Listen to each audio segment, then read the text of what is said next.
15 years had passed since the events on Nexus 9. Olivia Mason was no longer a lieutenant.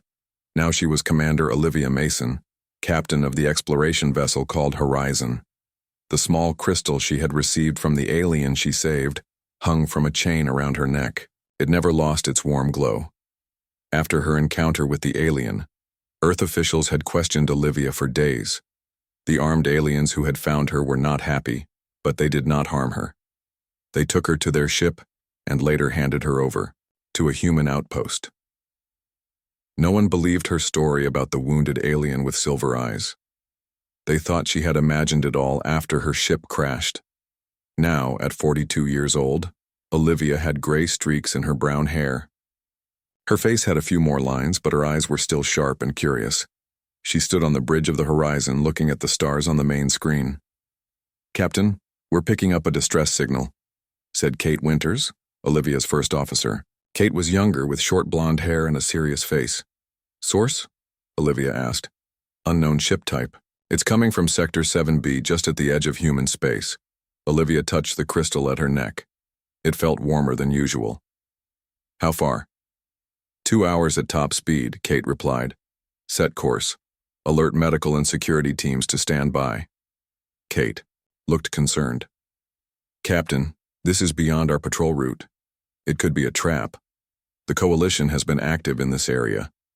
Earth had made contact with several alien species in the past decade. Most relations were peaceful, but there was tension between two major powers, the Seraphic Dominion and the Coalition of Free Worlds. Earth remained neutral in their conflict, focusing on exploration rather than politics. "We respond to all distress," calls Kate. "That's our duty," Olivia said firmly. "Yes, Captain." The Horizon traveled through space, its engines pushing to maximum speed. Olivia went to her quarters to prepare for whatever they might find. She looked at the crystal in her mirror. Sometimes she wondered about the alien she had saved. Had it survived? What was its name? Its world? Olivia had searched databases for years but never found a species that matched.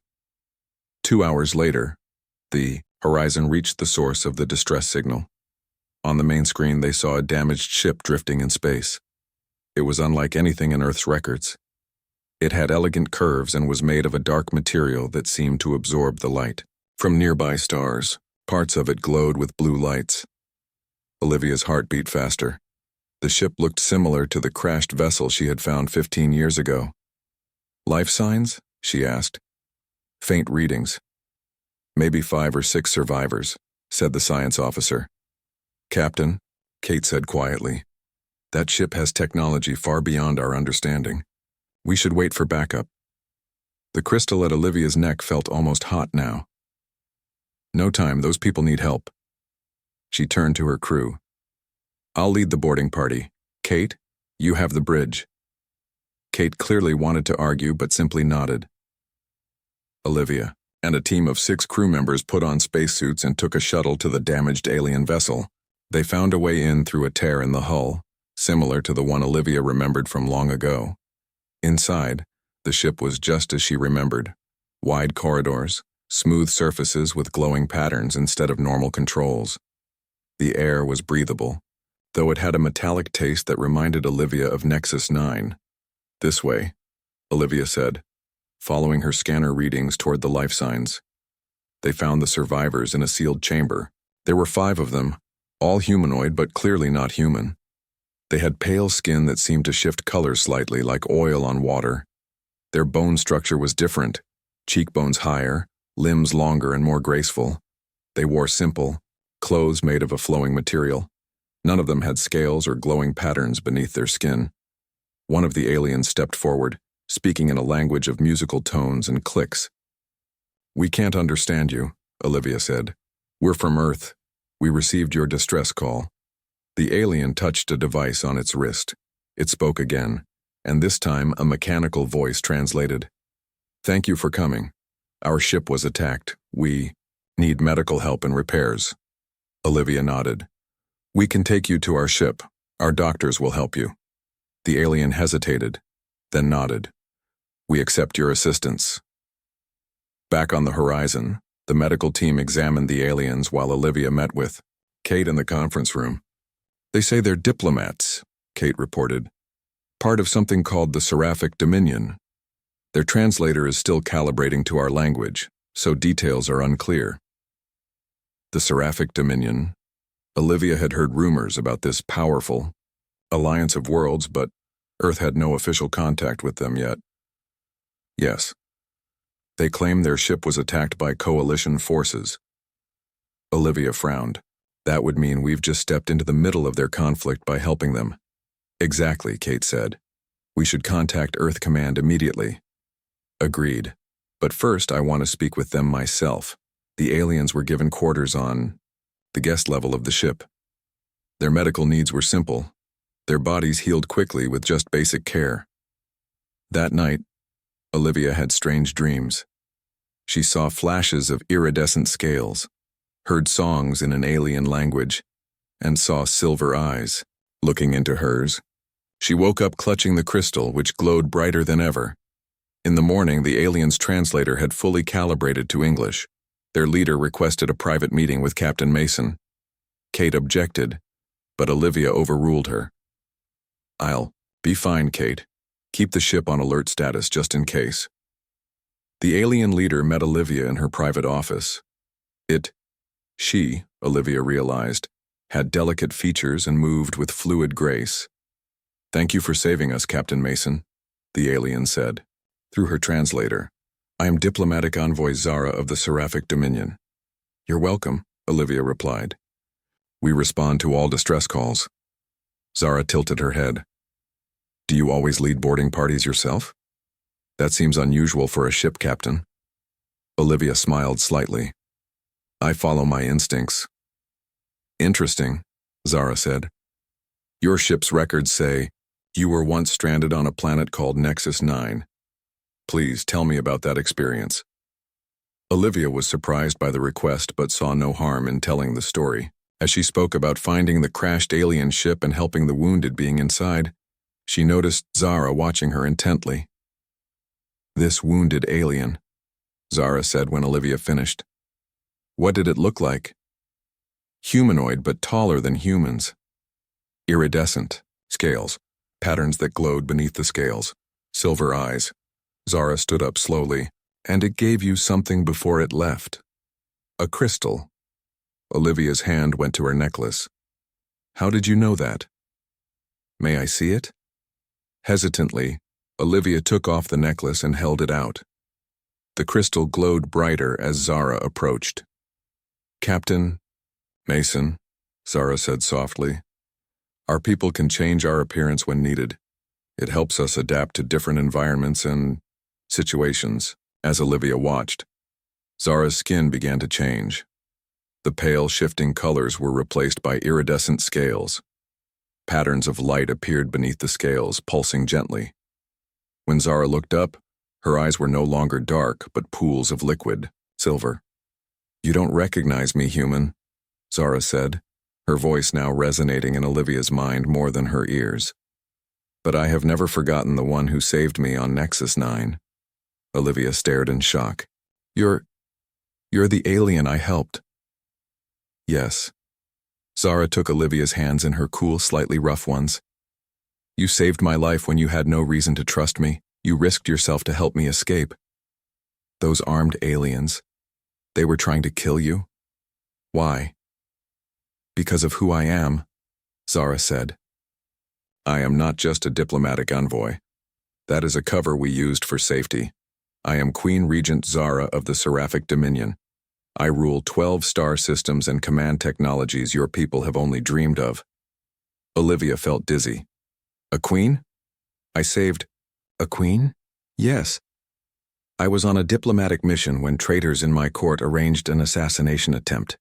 They damaged my ship and forced me to crash on Nexus 9. They sent hunters to finish the job. But then you found me. The crystal, Olivia began, is a royal marker, Zara explained. It contains a piece of my essence. I gave it to you as a token of my debt. It would have guided me back to you someday, though I did not expect it would be like this. Olivia tried to process this information. Why are you here now? Another assassination? Attempt? Yes. The same forces still work against me. The attack on my ship was not by the coalition as my diplomats believe. It was by traitors within my own government. Zara's silver eyes were intense. And now I need your help once more, Olivia Mason. My help? How? There is an ancient artifact that could end this conflict. It has been lost for centuries, but I have discovered clues to its location. I need someone I can trust to help me find it before my enemies do. Unknown to both of them, Kate Winters was monitoring their conversation through the ship's security system. She watched with growing alarm as the alien transformed and spoke of mind-affecting crystals and secret artifacts. The captain is being manipulated, Kate whispered to herself. She tapped her communicator. Security team to the captain's office, priority 1. Lieutenant Olivia Mason wiped sweat from her forehead as she checked her ship's broken engine again. It was no use. The scout ship would not fly again without major repairs. She was stuck on this strange planet called Nexus 9. Great, she said, to herself. Just great. Olivia looked at her surroundings. Tall purple trees stretched up toward 3 small moons visible in the orange sky. Strange bird-like creatures called in the distance. The air was thick and smelled like metal. She could breathe it, but it made her chest hurt a little. She checked her emergency beacon. It was working, sending out a signal that Earthships could detect. But Olivia knew she was far from regular patrol routes. It might be days before anyone found her. And the beacon signal could attract other things too. Not all aliens in this part of space were friendly to humans. As the orange sun began to set, Olivia gathered supplies from her ship. She had enough food and water for a week. She had a small laser pistol for protection. She had a medical kit. She had a portable shelter that could keep out rain and most small creatures. One day at a time, she told herself. First, find a safe place for the night. Olivia walked away from her ship, looking for higher ground. After 20 minutes of hiking, she reached the top of a small hill. From there, she could see farther across the strange jungle. Something caught her eye. A glint of metal among the trees about a mile away. Another ship? She wondered. Curious, Olivia decided to investigate. It was a risk, but it might be her best chance of getting off this planet. She marked the location on her handheld device and started walking. The jungle grew darker as the sun set. Glowing plants provided some light. Strange sounds echoed around her. Rustling leaves, clicking noises, and deep rumbles that made her grip her laser pistol tighter. It took her an hour to reach the metal object. It was indeed a ship, but not human-made. It had smooth, curved lines, and was made of a dark material that seemed to absorb light. Parts of it glowed with faint blue lights. Olivia had never seen this design before, even in the Earth's database of known alien crafts. The ship had crashed. One side was buried in the ground, and there was a large hole torn in the hull. Olivia approached carefully, her pistol ready. "Hello?" she called. "Anyone there? I'm Lieutenant Olivia Mason of Earth's Diplomatic Corps. I come in peace." No answer came. Olivia climbed through the torn hull into the ship. The inside was just as strange as the outside. The corridors were wider and taller than would be comfortable for humans. The controls had no buttons or screens, just smooth surfaces with glowing patterns. Then she heard it, a soft sound like difficult breathing. Olivia followed the sound to what seemed to be the main control room. There on the floor lay a being unlike any Olivia had seen before. It was humanoid in shape, but taller than an average human. Its skin was covered in iridescent scales that shifted color in the dim light.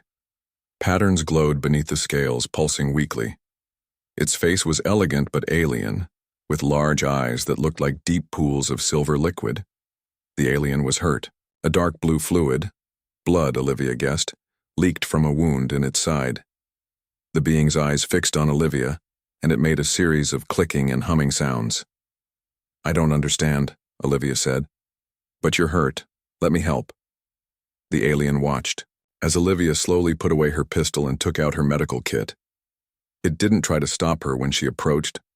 Olivia had basic training in xenobiology, the study of alien life forms. She couldn't be sure her human medical supplies would work on this being, but she had to try. The wound was deep and the alien was losing blood fast. She used a scanner from her kit to analyze the alien's biology. The results were fascinating. The being had 2 hearts, a complex respiratory system, and blood that carried not just oxygen, but some kind of energy the scanner couldn't identify. "I'm going to clean and close your wound," Olivia told the alien, knowing it probably couldn't understand her words but hoping her tone conveyed her intentions. "This might hurt." The alien made a sound like singing as Olivia worked. She cleaned the wound with water, applied an antiseptic that her scanner suggested would be safe for the alien's biology, and used a medical sealer to close the worst of the damage. As she worked, Olivia noticed the ship was damaged but not beyond repair. The main system seemed to be offline, but with some work she might be able to get the life support and communication systems running. For hours, Olivia moved between caring for the wounded alien and trying to repair the ship. She connected her handheld device to the ship's systems, using translation programs to try to understand the alien technology. Slowly, she began to make progress. By the time the orange sun began to rise, Olivia had managed to get the ship's life support working properly. The air inside was now adjusted to what her scanner said was optimal for the alien species. She had also found and activated an emergency power supply. The alien seemed to be doing better.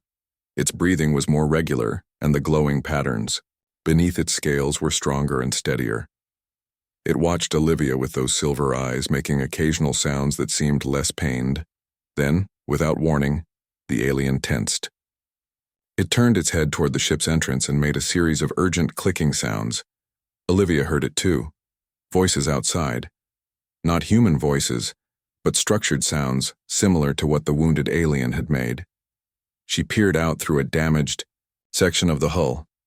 Outside were 5 beings similar to the one she had helped, but they wore what looked like armor and carried weapons. They moved with purpose, examining Olivia's footprints in the soil around the ship.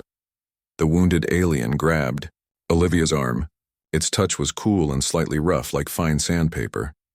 It made urgent sounds and pointed to a small craft attached to the back of the ship, an escape pod. Somehow, Olivia understood. "They're not friends, are they? They're the ones who hurt you." The alien touched its wound and then pointed to the armed group outside. Then it pushed Olivia toward the escape pod with surprising strength. "You want to escape," Olivia realized, "but what about you? You're still hurt." The alien made a series of patterns with its hands, then pointed to itself and to the pod, then to Olivia and to the larger ship. "You want me to stay here while you escape?" Olivia asked. The alien shook its head and repeated the gestures more urgently. Olivia thought hard. "No. You want me to help you get to the pod and then I stay here to distract them?" The alien nodded, its silver eyes intense. It was a risk. Olivia had no idea who these aliens were or what conflict she had stumbled into, but she had sworn an oath to help those in need, no matter their species. And there was something about this wounded alien that inspired trust. "Okay," Olivia said. "Let's get you to that pod." Supporting the tall alien, Olivia made her way through the ship to the escape pod. It was small but looked functional. The wounded alien touched controls, and the pod hummed to life. Before entering the pod, the alien turned to Olivia. It placed a cool hand on her forehead and made a sound like singing. Then it pressed something into Olivia's hand, a small crystal that glowed with inner light. "A gift?" Olivia asked. The alien nodded, then climbed into the pod. The door sealed shut. Olivia hurried back to the main part of the ship. Through the hull breach, she could see the armed aliens approaching. She took a deep breath and stepped outside, her hands raised. "Hello," she called. "I'm Lieutenant Olivia Mason of Earth's Diplomatic Corps." The aliens raised their weapons, making harsh clicking sounds. Behind Olivia, she heard the escape pod detach and launch. The armed aliens looked up, then back at her, their postures radiating anger. Olivia stood her ground. She didn't know what would happen next, but she had helped someone in need. That was enough for now. The small crystal in her hand pulsed with warm light, like a silent promise. The door to Olivia's office slid open. Kate Winters entered with two security officers, their hands near their weapons. "Captain," Kate said firmly, "please step away from the alien." Olivia frowned. "What's going on, Kate?" "I believe this being is using some form of mind control on you." Kate pointed to the crystal in Olivia's hand. "That object has been influencing you for years." Zara's scales shimmered with what Olivia somehow knew was annoyance. "Your first officer has been spying on a private diplomatic meeting," the alien queen said. "This is not a good start to relations between our peoples." "Relations?" Kate scoffed. "You've been lying since you arrived. You claim to be attacked by coalition forces." "My diplomats believed that to be true," Zara said calmly.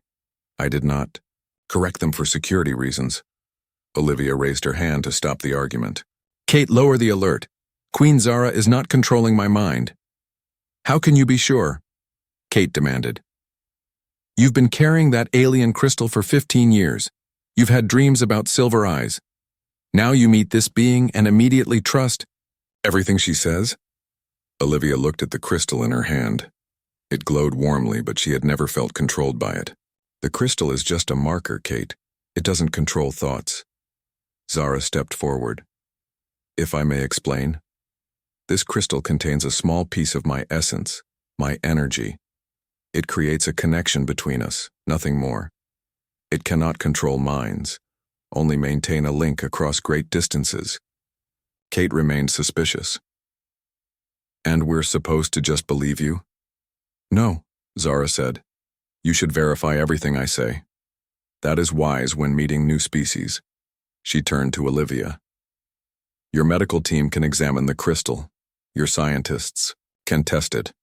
They will find no mind control technology, only a living energy signature." Olivia nodded. "We'll do that." She turned to Kate. "In the meantime, I want you to send a message to Earth Command. Tell them we've made first contact with the Seraphic Dominion and request instructions." Kate hesitated, then nodded. "Yes, Captain." She and the security officers left, though clearly reluctant.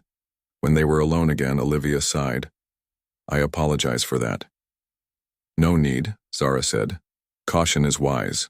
Your first officer cares about your safety." "Tell me more about this artifact you mentioned," Olivia said, putting the crystal back around her neck. Zara's form shifted again, scales retracting until she looked more human-like, though her eyes remained silver.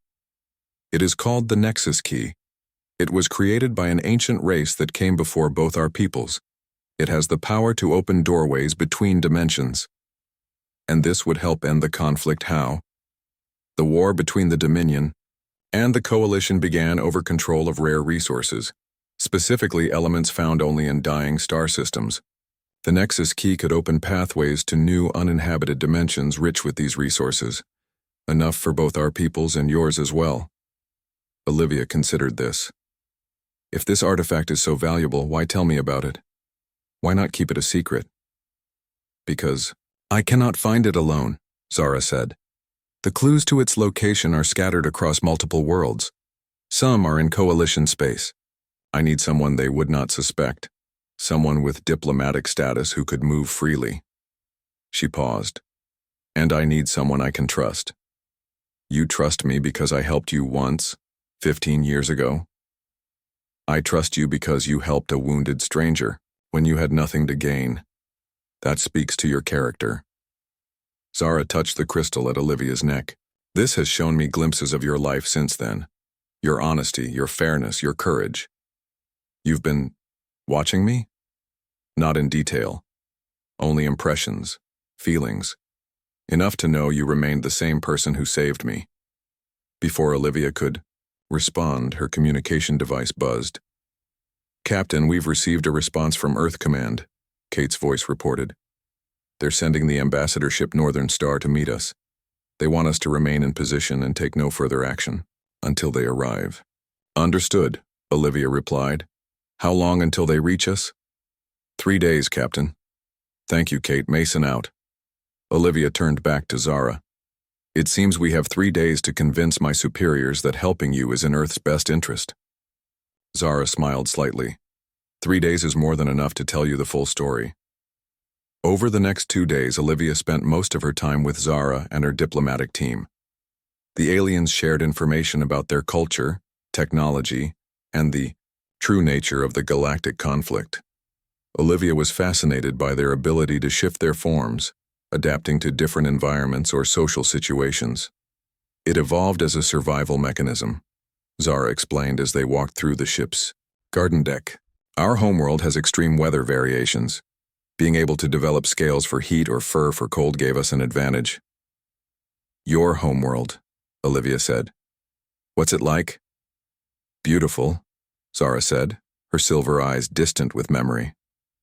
3 suns. Create constant daylight for half the year, then constant night for the other half. During the light season, our cities shine like crystal forests. During the dark season, our bioluminescence lights the world in soft colors. It sounds amazing. It is. Zara's expression darkened. But it is also in danger. The coalition grows, more aggressive.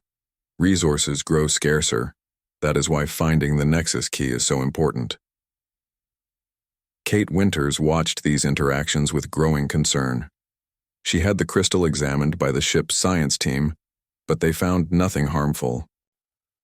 Just an energy signature they couldn't explain. Still, she didn't trust the alien queen or her story. On the evening of the second day, Kate confronted Olivia in her quarters. Captain, I've been researching the Seraphic Dominion, Kate said. I've found disturbing reports from independent traders. What kind of reports? Stories of entire planets stripped of resources, populations relocated against their will, ships that vanish in Dominion space.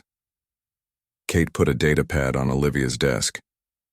These aren't just rumors. There's evidence. Olivia looked at the reports. These are from coalition sources, Kate. They're hardly unbiased. Not all of them. Some come from neutral worlds. Kate leaned forward. Captain, what if Queen Zara isn't telling us everything? What if this artifact isn't meant to end the war but to win it for the Dominion?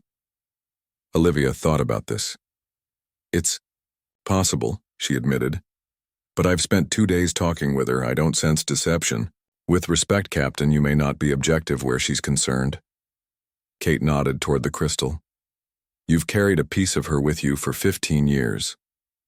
Are you suggesting I'm compromised, Commander Winters? Olivia's voice was cool. I'm suggesting caution, Kate replied. The ambassadorship will be here tomorrow. Let's wait for their assessment before committing to anything.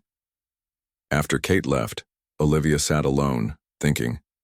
She touched the crystal at her neck, feeling its familiar warmth. Was Kate right? Had she been influenced all these years without knowing it? Or was her trust in Zara based on something real? That night, Olivia had another dream. She saw a world with 3 suns.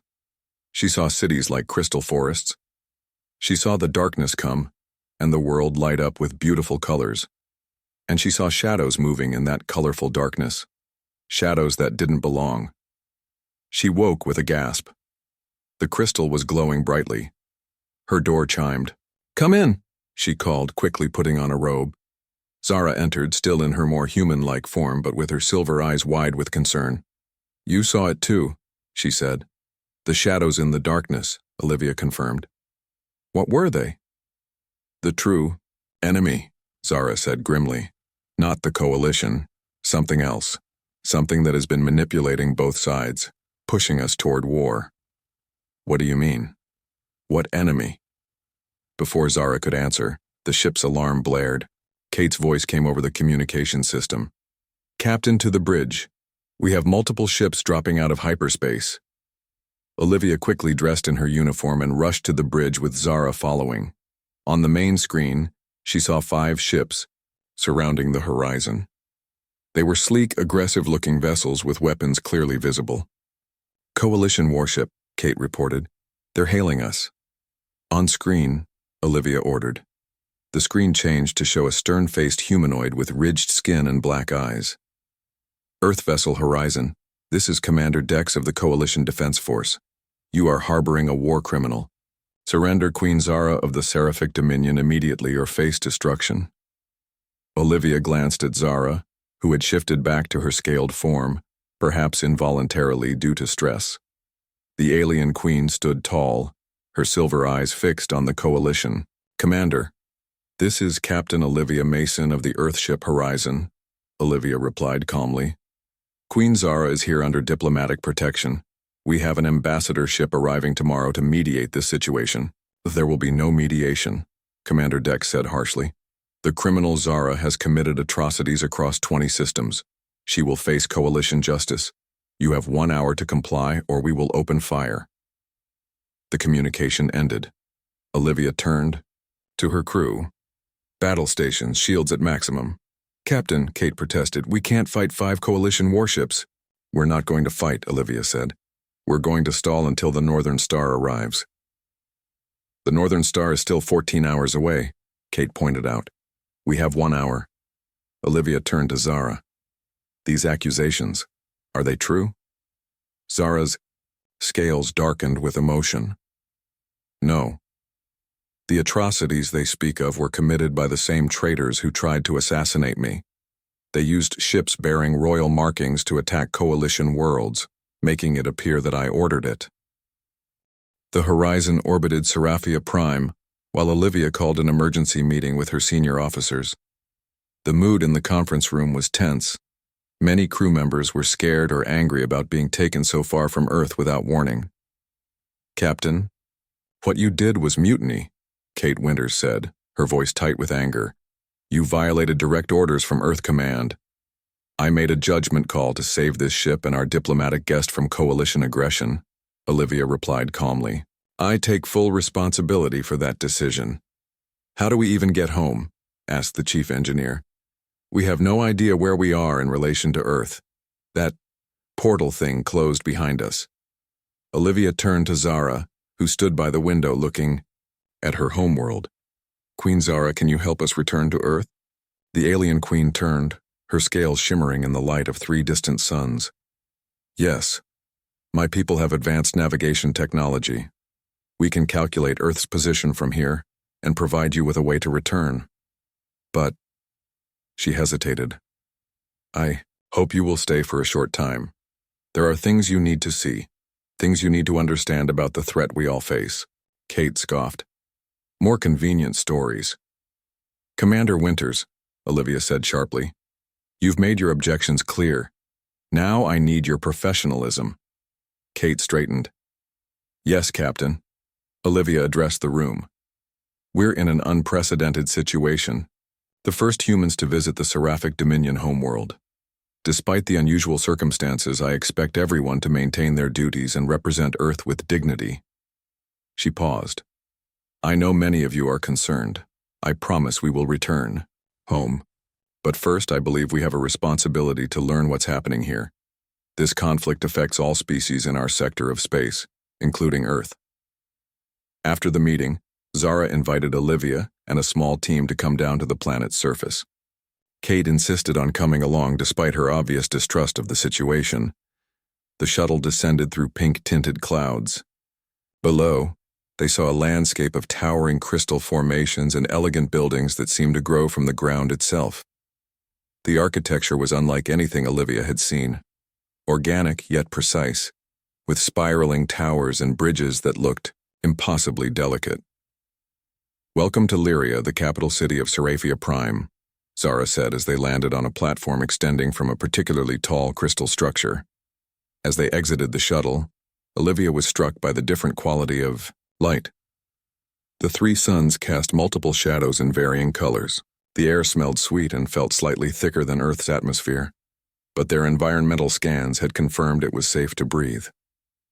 A delegation of Seraphians waited to greet them. All had shifted to their scaled forms in the presence of their queen. They bowed deeply to Zara and looked at the humans with curious silver eyes. "My people," Zara announced. "These are representatives from Earth. Their captain, Olivia Mason, saved my life 15 years ago. Today, she and her ship helped me escape coalition forces that sought to capture me." She placed a hand on Olivia's shoulder. "She is to be treated as an honored guest and ally." The Seraphians bowed to Olivia as well, which made her uncomfortable. She wasn't used to such formal treatment. "Thank you for your welcome," Olivia said. "We come in peace and friendship." They were escorted into the crystal building, which Zara explained was the royal sanctuary. Inside, the walls seemed to sing, softly as they passed, resonating with the footsteps and voices of the group. "The crystals are semi-sentient," Zara explained. "They respond to presence and emotion. They are distant cousins to the crystal I gave you." Olivia touched the crystal at her neck. "Is this alive?" "In a way. It contains a fragment of living energy. Not quite conscious, but aware." They were taken to a vast chamber with a ceiling that seemed to open to the sky, though Olivia realized it was actually a sophisticated hologram. In the center of the room was a large circular table made of the same crystal-like material as the buildings. "The council chamber," Zara said, "where my advisors and I discuss matters of state." But when they entered, the chamber was empty except for one elderly Seraphian whose scales had faded to a pale blue. He stood with the help of a staff made from a twisted piece of dark wood, the first non-crystal material Olivia had seen on the planet. "Mentor Thalir," Zara said warmly, embracing the old Seraphian. "I have returned as you predicted." "My queen," the elder said in a voice that crackled like dry leaves. "And you have brought the human with the royal shard." His silver eyes, cloudy with age, fixed on Olivia. "This is Captain Olivia Mason," Zara confirmed. "Olivia, this is Mentor Thalir, my oldest advisor and teacher." Thalir studied Olivia. "The crystal has chosen well. You have strength of spirit, human." "Where is the council?"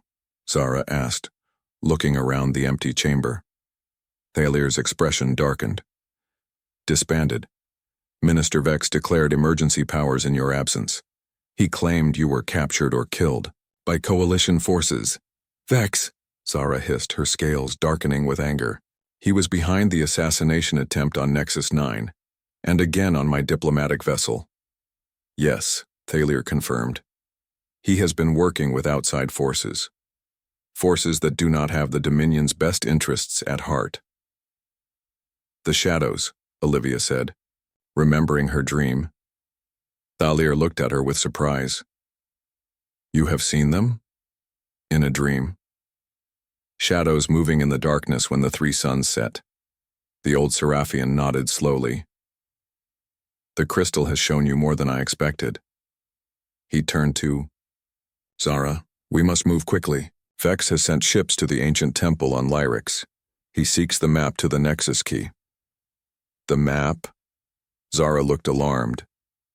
"But without the matching crystal shard, he cannot read it." Thalir's gaze moved to the crystal at Olivia's neck. "He knows about the human." Kate, who had been quietly observing, stepped forward. "Can someone explain what's going on? What is this Nexus key and why does everyone want it?" Zara and Thalir exchanged glances. Then Zara gestured to the crystal table. It lit up, projecting a three-dimensional image of a strange device shaped like a multifaceted crystal within a metallic framework. The Nexus key was created by the architects, a species that existed millions of years before any of our civilizations, Zara explained. It has the power to create stable doorways between dimensions. "Like the portal we came through?" Olivia asked. "Much more powerful," Thalir said. "The royal shards can create small, temporary pathways. The Nexus key can open permanent doorways large enough for entire fleets to pass through. That kind of technology would give whoever controls it enormous power," Kate observed. "Yes," Zara agreed. "That is why it was hidden long ago, when the architects realized other species might use it for conquest. And now this Minister Vex wants to find it," Olivia said. "Why? What would he gain?" Thalir used his staff to change the projection. Now they saw images of strange, shadowy beings that seemed to shift between forms. "These entities exist in the space between dimensions. We call them the Void Dwellers. They cannot fully enter our reality without help. But if someone opened a doorway using the Nexus key," Olivia began. "They could enter our universe," Thalir confirmed. "They have been influencing susceptible minds for centuries, promising power in exchange for freedom. And Vex is working with them, Zara said grimly. He believes they will make him ruler of the Dominion once they arrive. He does not understand. They will consume all life once they are here. Kate looked skeptical. This sounds like a convenient story to justify asking for our help in what appears to be a civil war within your government. I understand your doubt, Zara said. But the threat is real. The Void Dwellers have been manipulating both the Dominion and the Coalition, pushing us toward war to weaken our defenses and create chaos they can exploit. The royal shard you wear, Thalir said to Olivia, is one half of a key to reading the ancient map. The other half is in the Queen's crown. Together they can reveal the location of the Nexus key, which is why Vex wants both me and Captain Mason, Zara concluded. Olivia touched the crystal thoughtfully. So what do we do now? We must reach the temple on Lyrix before Vex does, Zara said. Secure the map and then find the Nexus key itself. Not to use it, but to ensure it remains hidden and protected. This is not our fight, Kate insisted. Captain, our duty is to return to Earth and report what we've learned. Olivia was torn. Her first officer was right. Her duty was to her ship and Earth. But if what Zara and Thalir said was true, this threat could eventually reach Earth too. How far is this temple? She asked. Lyrix is in a neighboring system, Zara replied. Less than a day's journey with your ship's propulsion. And once we secure this map? Then we find the Nexus key before Vex does, Thalir said. The map will show us the way, but the path may be dangerous. Olivia made her decision. We'll help you get to the temple and secure the map.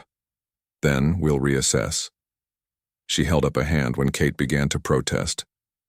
This is a first contact situation, Commander, and a potential threat to multiple species, including, potentially, our own. I believe it falls within our mission parameters to investigate. Kate clearly disagreed but kept silent. They returned to the horizon with Zara and Thalir. The crew was informed they would be traveling to another system before returning to Earth. Many weren't happy, but they trusted their captain. As they prepared to leave orbit, Olivia stood on the bridge looking at the beautiful world below.